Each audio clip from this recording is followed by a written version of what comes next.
Yep.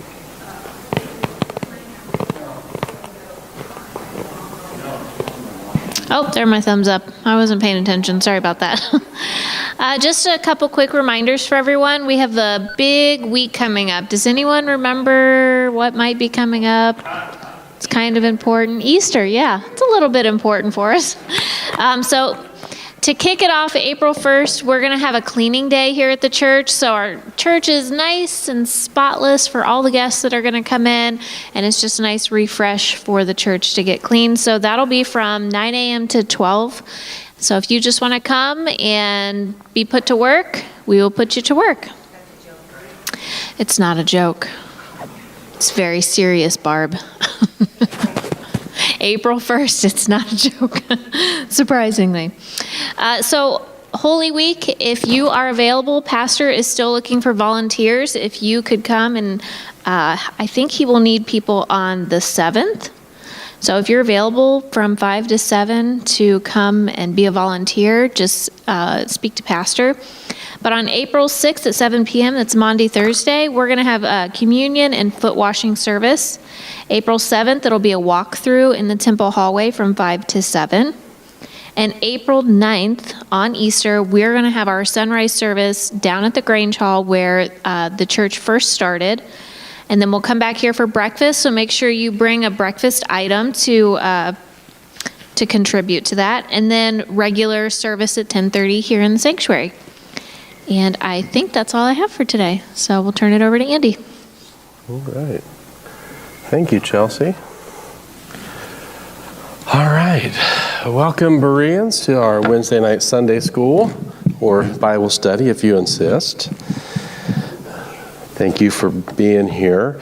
We finished our reading in Philemon last week, so a round of applause to everyone who did that. We finally made it through our verse-by-verse study, and we moved into a new study titled Don't Look Down. This one today, different title, slightly different. One reason for that, we had looked early on at some pretty significant things that were happening in the life of not only Paul, but also Onesimus, Philemon, and Epaphras, if you remember that pastor who started this whole journey for us. And we had asked that question early on before that deep dive that we did, which was this. Here we see Paul, going back to our study in Colossians, we see Paul who, even though he's in these dire circumstances, he's encouraging and uplifting. And that's pretty interesting. He saw his situation as an opportunity for what? Does anybody remember?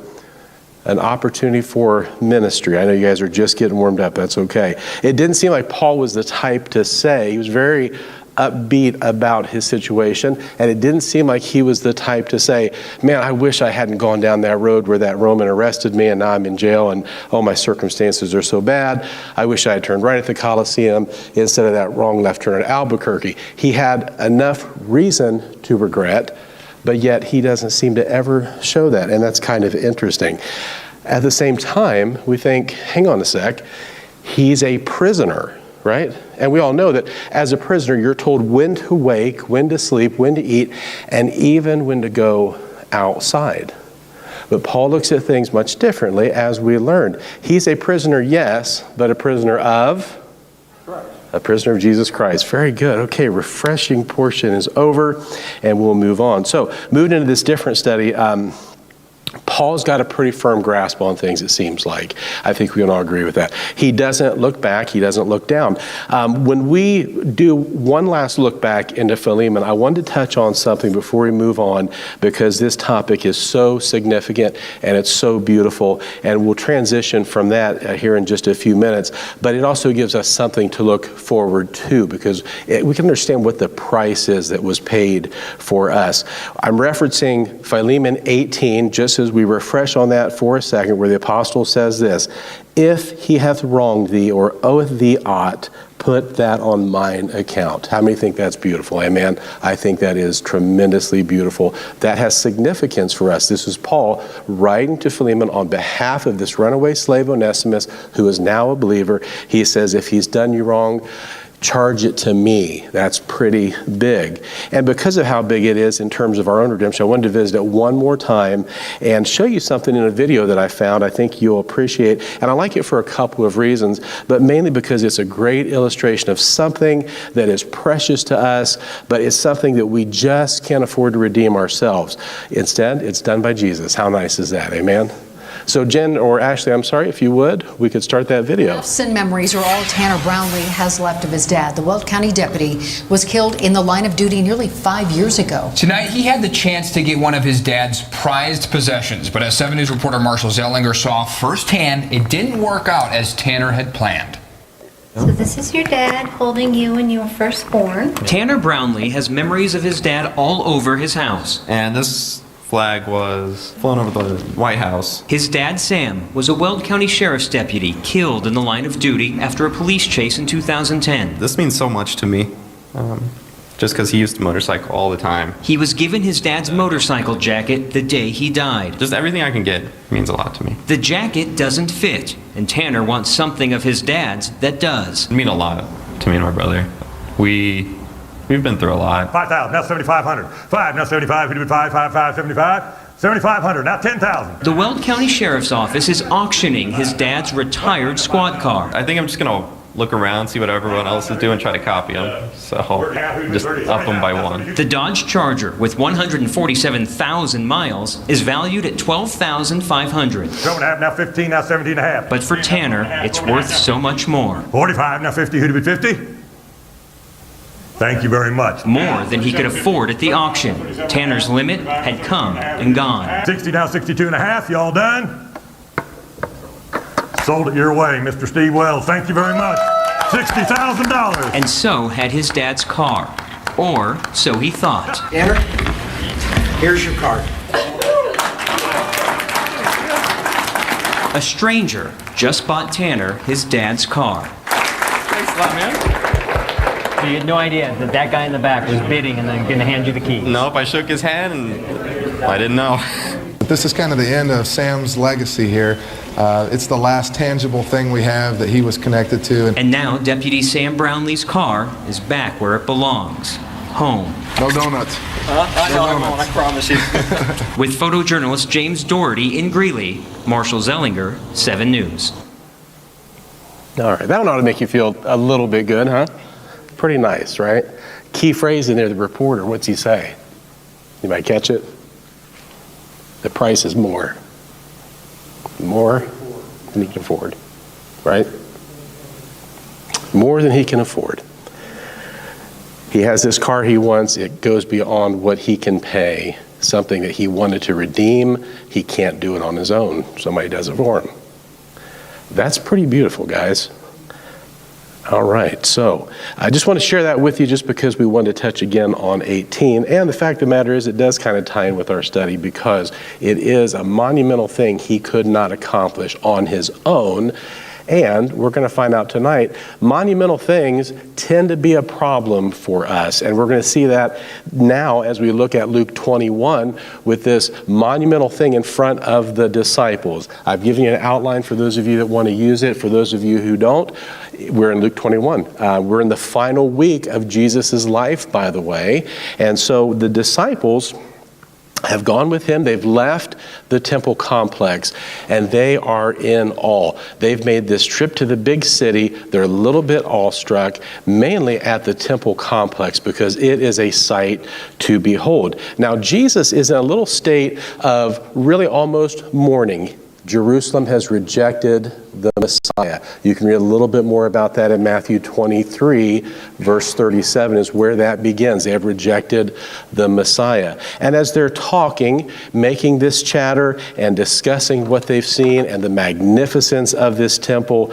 Jesus is going to use this opportunity to break some news to them. Now, this temple that they're referencing is called the Second Temple. Sometimes you might hear that called Herod's Temple. This is the same temple temple, but keep in mind, this is a expansion of that earlier temple. If you recall, the Babylonian captivity had ended, and Ezra and Zerubbabel go back, and Nehemiah, and the walls are rebuilt, the temple's rebuilt. But now we're going to fast forward a few hundred years, and we'll go to 19 BC when Herod wants to expand this and really make a spectacle of it. So he starts a massive public works program to rebuild the temple. That is now 50 some years in the making by the time the disciples are here. In fact, it's only a little better than halfway done. It's going to have to go on another 30 years roughly before it's finished. And that shouldn't be any surprise because it is a government project. So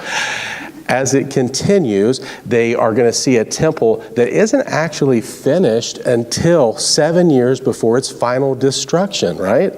Man, that seems kind of sad, doesn't it?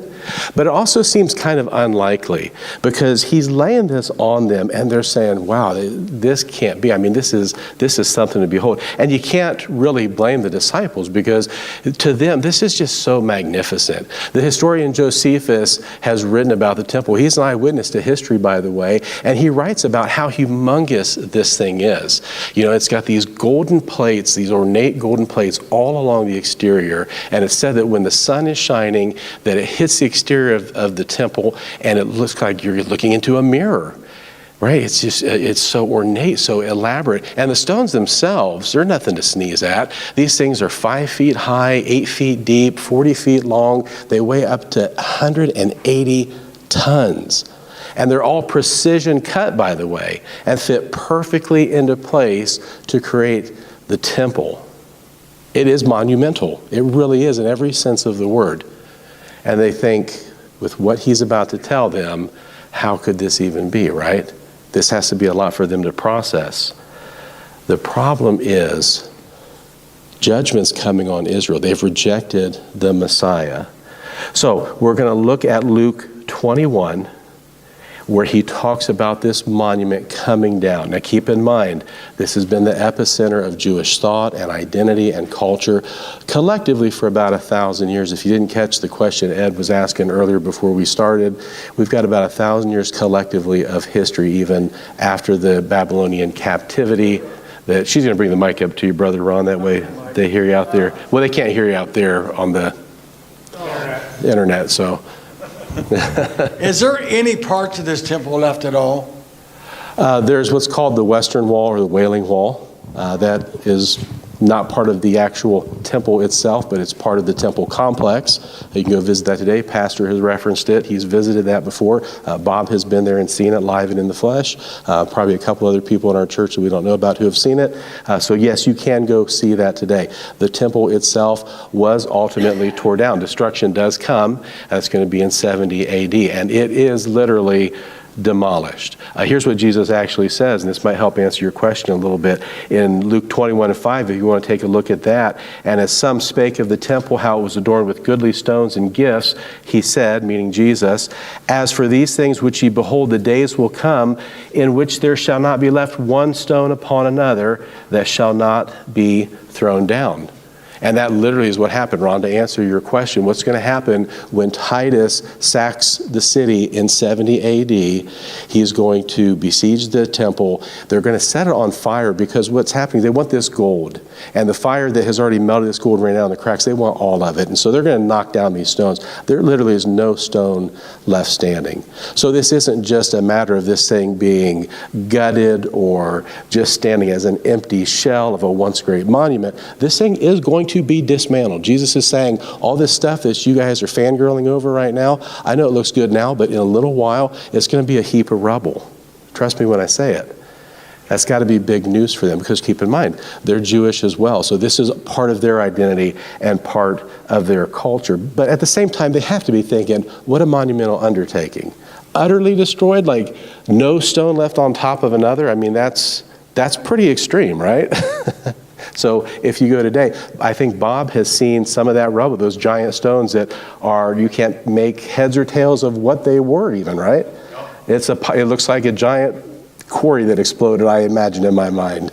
So nothing that even resembles this once ornate and beautiful temple. Does that help you out, Ron?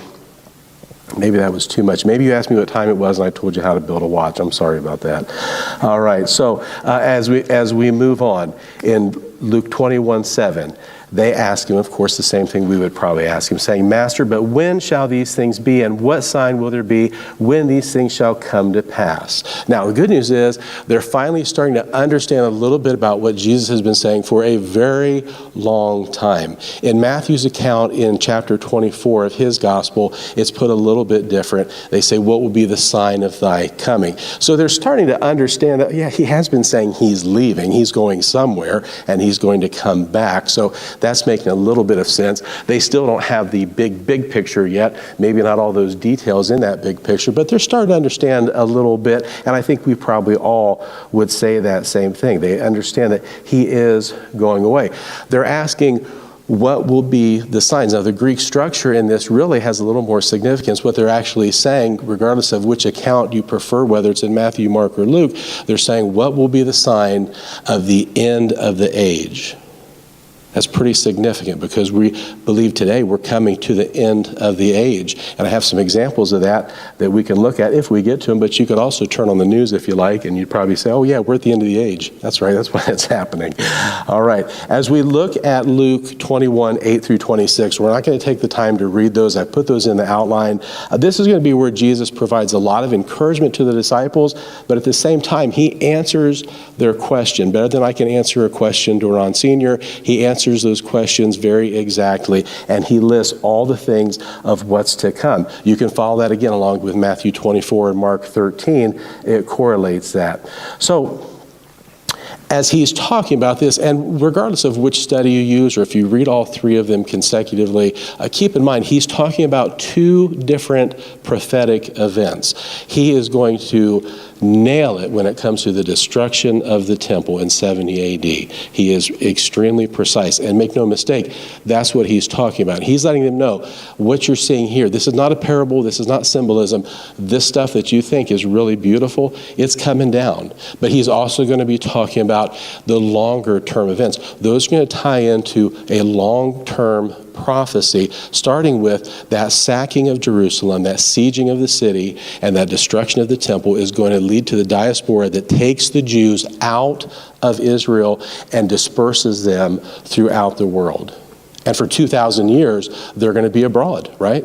That's why you have European Jewry, and that's why you have so many different groups throughout history, generally ending up in some state of persecution against God's people, but nevertheless, they are spread out, they are cast out of what was at the time referred to in a derogatory way, Palestine. That is actually a term the Romans came up with that comes from Philistine, the enemies of Israel. So that's always been a derogatory term if you really want to know the truth. I realize the media and Jimmy Carter would love for you to still call it Palestine, but that's where that actually comes from, for a little bit of history for you there. So as Jesus lists everything that's happening, wars, earthquakes, pestilences, rumors of wars, all the stirring against the nations, he's going to talk about betrayal by loved ones. He's even going to talk about execution of believers.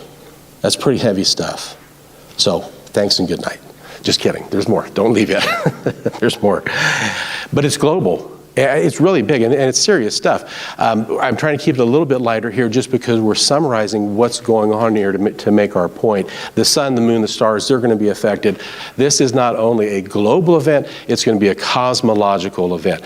When I say all of creation is going to groan, Jesus is saying all of creation, all of the created order, not just what you see around you, not just in your little tiny box here in Jerusalem, in Judea.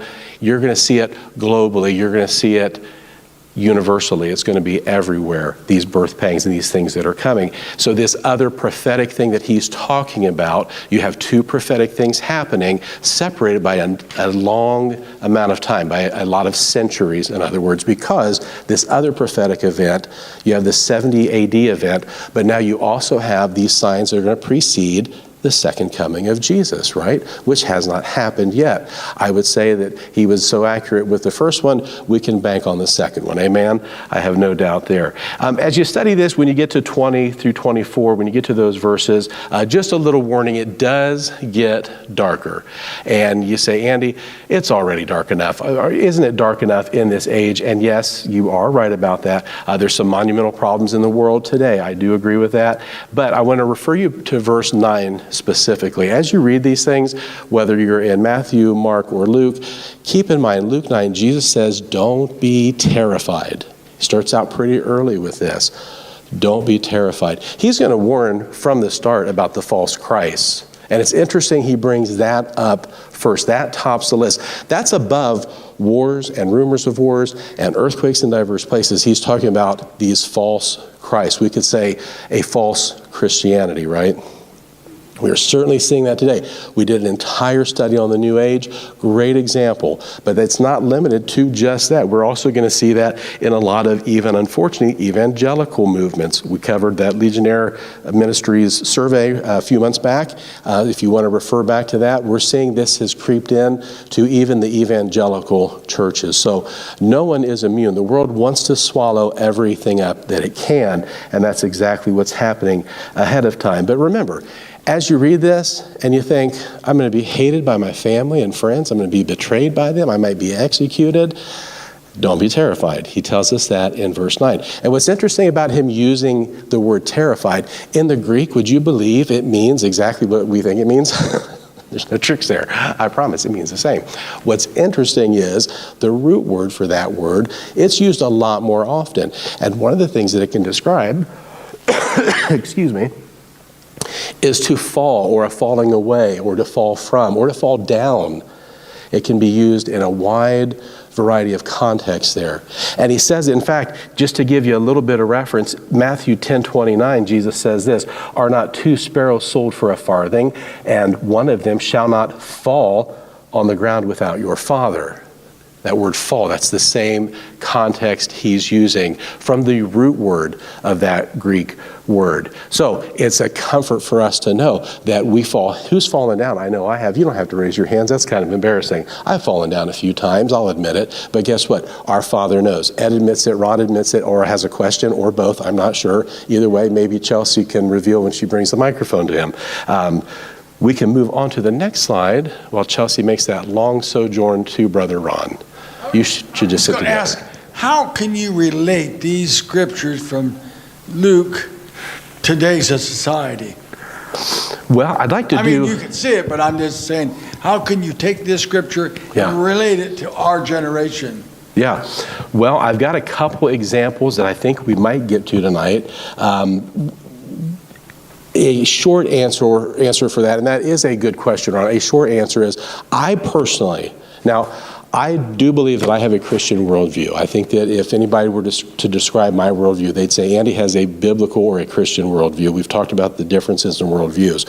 When I see events, I understand from a couple different angles. First of all, I understand the root of it. The root of it is sin. It's the fact that we are in a fallen creation. Why? We're fallen creatures. Once in a while, I've mentioned Genesis 3 in our Bible studies, just once in a while. We are fallen creatures. So sin is the cause of that. Everything you see, at least this is the way I look at it, when you turn on the news or you get the news feed on your phone or however you get your news, maybe somebody brings it on a printed piece of paper on the back of a dinosaur to you. However you get that news information, when you get it, look at it the way I look at it. It's news to them. It's a symptom of sin to me, whether it's sin, murder, whatever the case may be, scandal, embezzlement, financial ruin, it all boils down to we are fallen creatures. So I understand the reason for the fall. I also understand that those things are going to increase in the last days because, to answer your question again, we know that in the last days that the love of many grows cold. Why? Because iniquity abounds, sin abounds, right? And it seems to be getting worse. And I understand that our parents and our grandparents and their parents all probably said, what's this world coming to? But I think, especially for our aged saints in here, our ambassadors in the gospel, they would probably all say that they have noticed a marked difference between when they were growing up in America versus today. If I'm wrong, please feel free to have Chelsea run up to you with the microphone. I think there is a difference. We're seeing those types of things. So to me, every bit of news, whether it's the bank in ruins this week that you hear about, or whether it's a train derailment in Ohio, all of these things to me signify, those are some of these, people are terrified, especially in northeastern Ohio, right? They're scared to death. Jesus goes as far as to describe all these terrible things and all these signs. He says, in a nutshell, regardless of what it is, it falls into this category. It's going to be so bad that men's hearts will fail them. That's pretty significant. So regardless of what it is, it can all fit into that catch-all if you like. Their hearts will fail because they're going to be so afraid. And people get afraid. We saw this with COVID. I had people calling me at my office. I had a guy call in because he was upset that a police officer was in a Kroger store without a mask on, and he thought it was going to kill him. And he was an older man, and he wasn't trying to be nasty. He was extremely scared. He'd been watching the news, for one thing. He should probably turn off CNN, but I wasn't allowed to say that. I was on a recorded line. I can say it here, though. So the point is, he was genuinely scared. And I'm not ridiculing the man. That's where people are. They are fearful. They are scared. Their hearts are failing them. Jesus is telling us, please don't be terrified. He's actually got a lot to say about terror and anxiety and fear. We could do a whole different study just on that. But I want to talk a little bit about exactly what Ron is talking about, those things that we see that terrify us, that make it so scary. It makes it pretty hard to even turn on the news. Some people don't turn on the news. I won't throw this person under the bus, but they recently had a conversation with me where they said I had to tell my spouse, stop watching the news. I come home and you're putting me in a really upset mood, and you're upset, and it's just not good. Right? So maybe just turn off the news. But if you watch the news, remember, he said, don't be terrified. We see these things are coming. Now, also, to add on to what I said I had a couple different perspectives, but I'll tack this one on just for icing on the cake. When I watch this stuff, I notice that I'm finding myself more often saying, Lord, come back. Quick. Because I don't want to see it get any worse. How could it get any worse?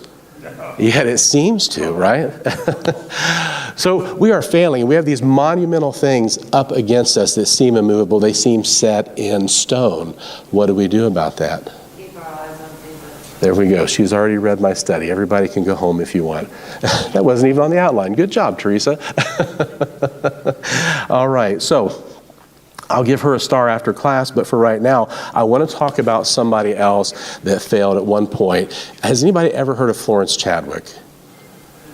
Everybody says, yes, of course, it's Women's History Month, Andy. What do I look like, a sexist? Yes. Florence Chadwick, an incredible woman. She's going to be a record-setting swimmer. She's American, by the way, so woo-woo, go America. All right.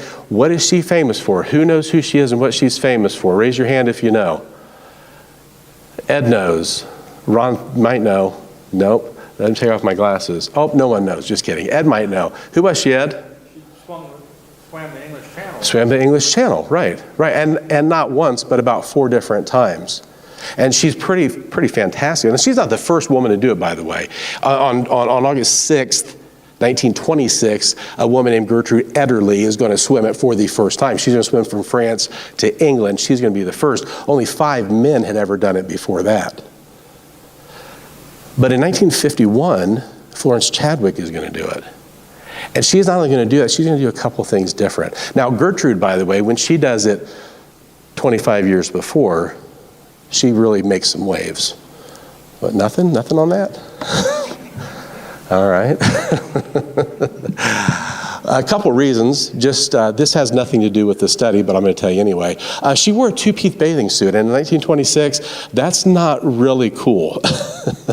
She wasn't doing it to be edgy or anything like that. She was doing it because it took on less water, right? She's swimming and trying to make record time and trying to survive in this little accomplishment, this great accomplishment, this monumental accomplishment she's doing. Also, her trainer that's in the boat, that's her support team, guess what he feeds her? Again, this has nothing to do with the study. I'm going to tell you anyway. Guess what he feeds her? Fried chicken. Yes, amen. Only Baptists and one Lutheran are saying amen and nodding their heads with fried chicken. That's kind of interesting if you ask me. All right, so anyway, back to Florence. Florence does something that's going to set her apart from everyone else. She not only is going to swim it, she's going to swim back. She does a round trip. Oh, and also, by the way, she doesn't do the France to England. Apparently that's easy. That's for all the lightweights. She goes from England to France, which I guess is even harder because of the currents and the winds. And she does it in record time. Pretty amazing, right? Go Florence for Women's History Month, okay? And they're both American, so that's pretty cool. But I don't want to talk to you about Florence's successes. By the way, she's going to set records in other places. The Straits of Gibraltar. The Dardanelles in Turkey. She's not only going to set records there by women, she's going to beat records by men who swam those same straits. That's pretty big. But as impressive as that was, and even though it's Women's History Month, don't be mad at me. I want to talk about the time she failed, the time she fell. She was good. She's a better swimmer than me. But she had decided she was going to swim from the Catalina Islands across the Palos Verdes in Southern California. We'll take our time machine and insert it right kind of at the climax of her career.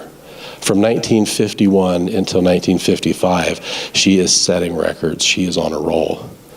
But on July 4th, 1952, she's going to make this attempt. She's going to set out with her trainer. Now, he's not going to feed her chicken. He's going to give her sugar cubes. That's not an endorsement for chicken or sugar, but do with it what you will. She's in frigid water. Oh, and by the way, sharks. Do I need to say more? And they're bad, by the way. They're really bad. They're so bad that her support teams in the boats around her, the guys have rifles. They're shooting the sharks. That's how bad it is. All right, Barb is officially going to have nightmares tonight. Anybody else? I don't do sharks either, neither does Chelsea. I know, and we hide under our bed during Shark Week. You don't have to tell us. So she is in this really, really tough situation, right? But she's determined. She's doing okay. She's doing okay with the frigid water and even with the sharks. Oh, and the gunshots going around her. She must have really trusted that support team. It's not until a fog sets in. And guess what happens? Can't see the other side. She can't see the shoreline. And she gives up. She says later to a reporter, I have no one to blame but myself. And here's the key, what I like about what she said. If I could have seen the shore, I would have made it. Yeah. She gave up. She didn't know she was only a half mile away and she would have been done. 16 hours in the water and only a half a mile away. But she falls. Now, I'm not going to end on a low note like that. I'll tell you the happy ending is 2 months later, she's going to try it again. And guess what? She makes it. In fact, she not only makes it, she beats all previous records, 13 hours, 47 minutes. There's still frigid water. There's still sharks. And guess what? A fog rolls in. But here's the difference. Florence knew that her worst enemy was in here. And so she said, I will visualize that shoreline, and regardless of what happens, I've got that shoreline right here. And she makes it. That's pretty significant.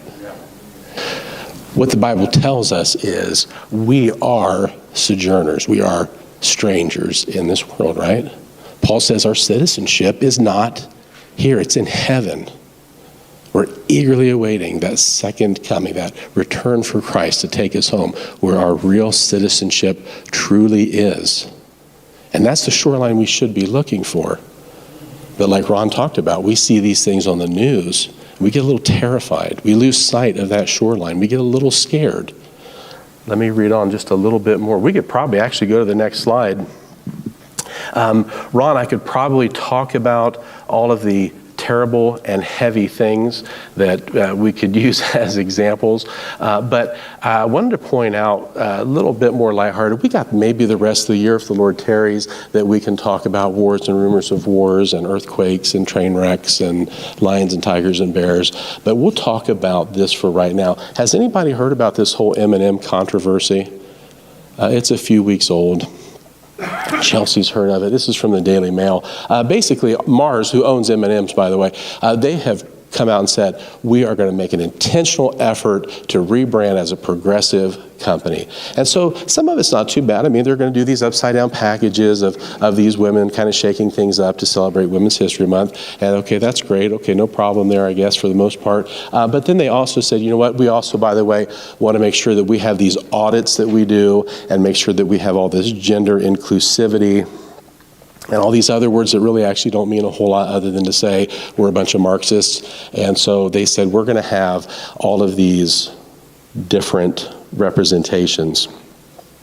So they come out with some weird things that you have M&Ms that it could be an M&M boy but identifies as a girl, for example. Who knows what the story is? The brown and green M&M is supposedly a lesbian couple. And I don't know that that's official from Mars, but their artwork and some of their branding they've done sure heavily implies it, and they're not trying to start those rumors. So it's a little bit weird. And you say, what's candy have to do with this? Well, you know, I am not affected by M&Ms, and if you are, I'm sorry. The point in bringing all this up is that there's some things at play here. We have some ideologies that are being forced on us for a specific reason. Yes, this is an ideology that's being pushed on us by the present world system, and by that world system that not only we're seeing that increase in iniquity and all the sin that abounds, but we're also seeing the foundations being laid for what? For whom, I should say more specifically?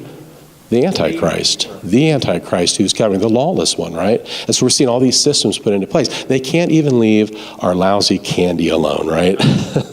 I don't know why. Now, the other thing about this I wanted to bring up is not just to pick on M&Ms, but if you understand the culture of these companies, these people that are coming in to run the marketing teams, they're really, I don't even fault them a whole lot. They're only doing what their freshly indoctrinated minds were trained to do in college. And they come in and they say, this is what everybody wants you to do. They want you to have gay M&Ms. Now, by the way, if I didn't make it clear, M&Ms are not real persons. They're not living creatures. So I understand before anybody emails the pastor and says, does he know that they aren't real? Yes, I do know that they're not real. I realize this is a marketing campaign. I understand the difference. But let's go to the next slide for a minute if we can. I don't want to overlook all of this. So if I upset you over the M&Ms, I'm sorry, maybe they upset you over the M&Ms. I definitely would upset you over the mouse because I know everybody just loves this little guy.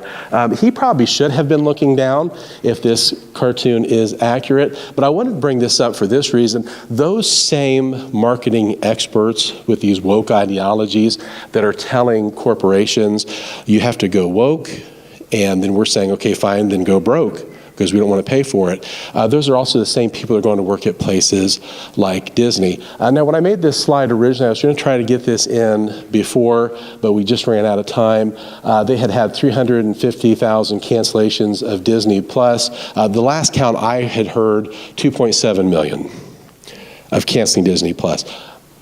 The bottom line is, regardless of where a person is, they might go to that church 11 miles from here that has pride flags and Black Lives Matter flags, and they might say, we don't have a problem with Disney. But there's still an element of people who say, I just don't want to be preached to when I'm watching a cartoon. Leave me alone. You know, Disney has rolled out a cartoon where they're insulting Abraham Lincoln, where they're talking about white fragility. And people are saying, I don't need that. Let a cartoon be a cartoon. Let an M&M be an M&M. Stop it. Knock this off, right? Well, As it turns out, this stuff doesn't play well with the public. They try to put it into a movie called Lightyear. Anybody ever heard of this one? It's part of the Toy Story franchise, hugely successful franchise. This thing bombs. Do you know why it bombed?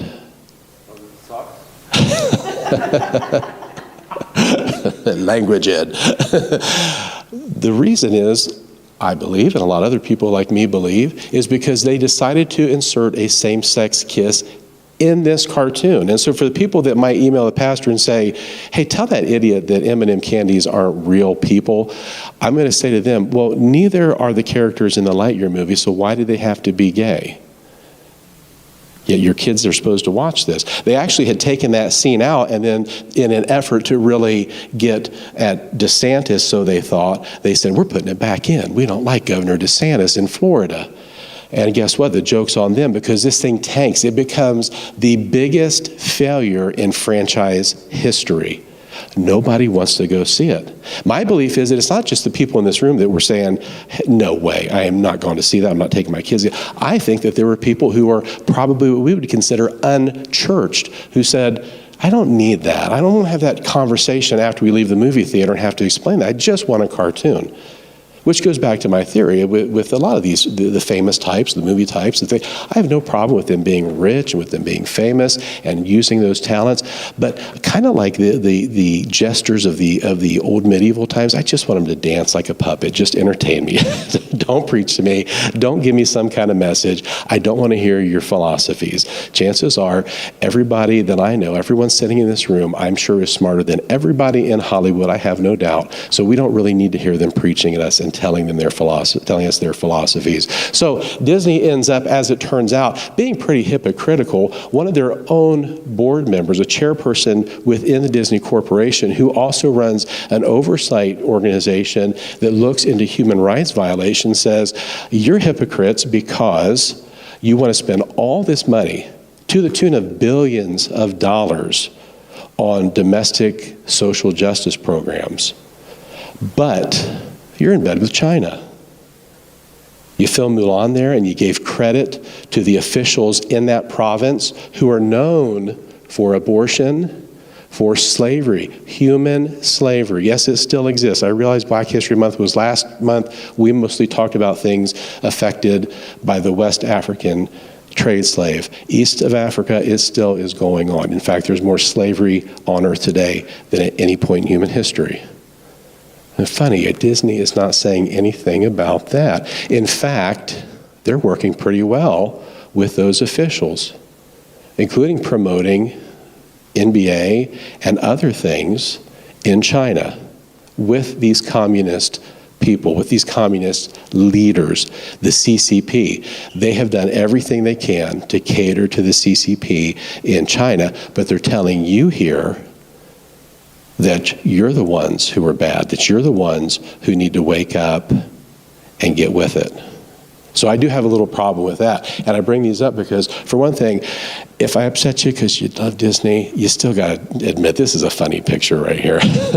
It says a lot. So, but I do bring it up because, again, we could show train wrecks and wars and everything else. We know what's going on with Russia and the Ukraine. We're not blind to those things. But we could use a number of examples that plays back to the point that Ronnie was trying to make, that you can use any of these things to look at and say, this is what's going on in the world, and guess what? This is really bad. If we can move to the next slide.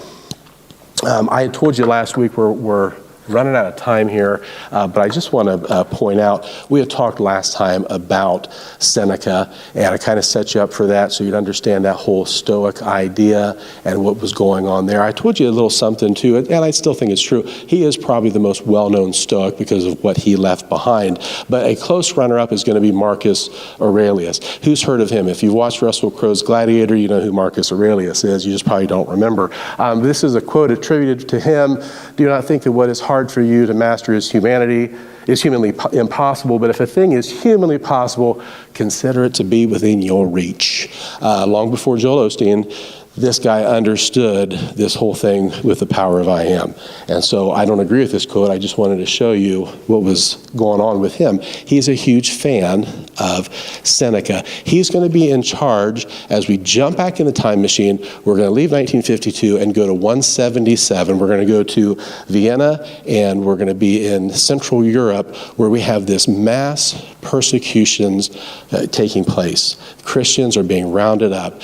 Particularly in Lyon and in Vienna, they are not allowed to go anywhere in public or take place in anything public. And ultimately, they get arrested. In fact, they're accused of a crime specifically after the authorities also arrest a couple of pagan servants and convince them that it's in their best interest to be false witnesses. They accuse them of Thyestian and Oedipian activities. Now, that doesn't mean a lot when I say it, but we got to go back to the plays that Seneca wrote. Thyestes was about cannibalism, Oedipus was about incest. And so these charges of incest, we all know what that is, right? If not, see me after class. We know what cannibalism is. And they're accused of it. And so there's this whole big thing made of it. They're brought in front of people and questioned. Their property is seized. Their houses are vandalized. And there's a couple different stories that I had included in here that I'm already giving Barb nightmares over sharks, so we're going to skip over that, plus we're out of time.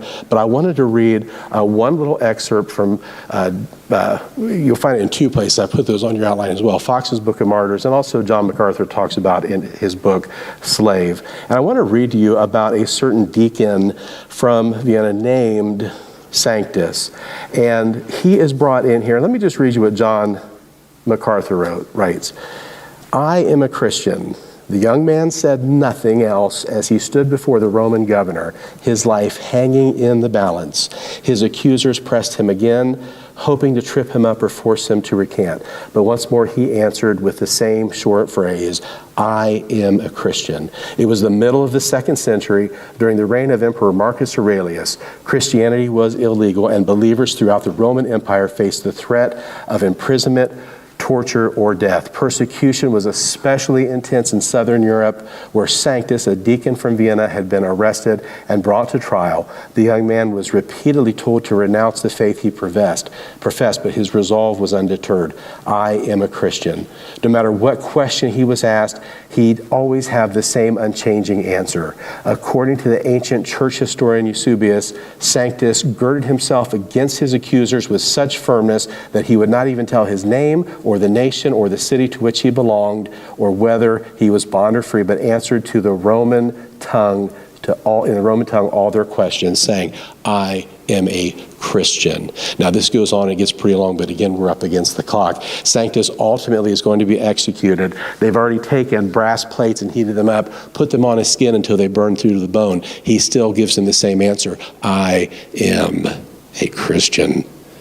Finally, the day of execution comes, and they strap him after beating him and having animals nibble on him for a little while. That's not enough. They put him in a brass chair that they've heated up until he's cooked to death.